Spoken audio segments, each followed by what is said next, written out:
sta ieri, sei più bella ancora, mi fai sempre bella sti pensieri. La stessa emozione ha fermato il cuore, ma so perso dall'occhio tuo. E dopo un anno che non ci vedremo più, per caso ci siamo incontrati proprio qua. la vita è strana e non si può tornare. Le strade sono cagnate per ci allontanare. Le storie più belle non sono mai venute, che porto per sempre in mare con te. Le storie più belle mi pare una stella che vira lontana e non ne può toccare. Passo tempo e stiamo ancora qua.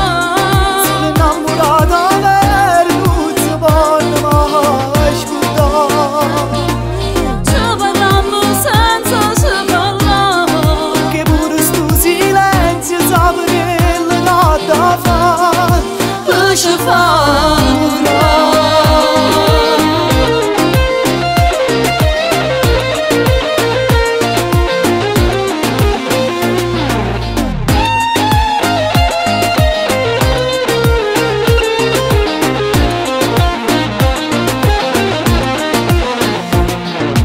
È stata un peccato, noi ci siamo amati, ma per niente ci siamo perduti.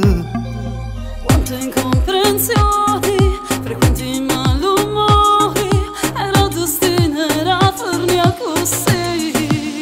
Chissà com'era che sta vita insieme a te. Ormai è andata e non potremmo mai sapere.